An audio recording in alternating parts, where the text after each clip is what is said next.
with Miss Betty Burgess. So let's ask her some questions. What motivates you to give talks about the history of British people here?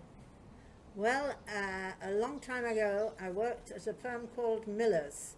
Miller's had already been here a long time, 100 years, and to celebrate the centenary, a book was written. And I found the book so interesting, I thought, oh, I need to find out more about all these British people and tell those people in the island who don't know anything about what the British people did, and tell them the story. So I started to do it and I enjoyed it. All right. What told you about the British Empire Medal and how did you feel? Well, how did I find out about it? I got a telephone call from the British Embassy asking me if I would be willing to receive the medal, which was quite a surprise, big surprise. And of course, you know, it was good. And I thought, oh, what have I done to deserve this? And they say it's for services to the British community.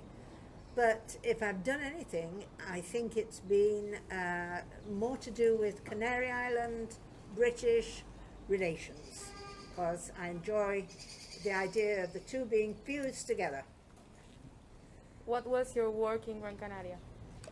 Well, I worked at Miller's, at the shipping company.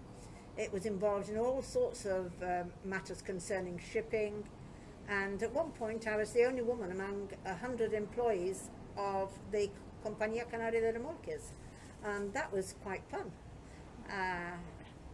They were very nice to me, I have to say, you know. So I worked there for 28 years. And before I worked at Miller's, I worked across the road at what is now the Science Museum, but that was a shipping agency too, called Elders Dempster Canary Islands Limited. That's nice. What was like for women in Gran Canaria? When I came, well, that's quite a story. I arrived in Gran Canaria in 1966. The first thing that I noticed that really knocked me for six was to see on the bus a girl dressed in black from head to foot. She had a black headscarf, a black dress, black stockings and black gloves. And when I asked, I found that if your different relatives, according to which relative it was, you had to wear black either for 6 months, 2 years, 5 years, or if it was your husband, all the rest of your life. Now that really shocked me. Another thing that was very surprising was that most girls and women didn't work. And the idea that you came from another country and that you'd already, my age at 26, you'd already held a responsible job for 4 years, looking after the training of 1,500 staff, that was something that people could not accept or even believe.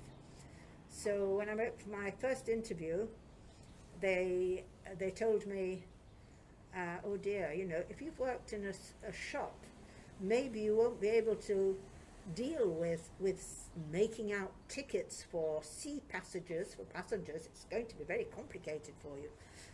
And there was nothing I could say that people would really, you know, understand. And then, yes, there were other things that were strange.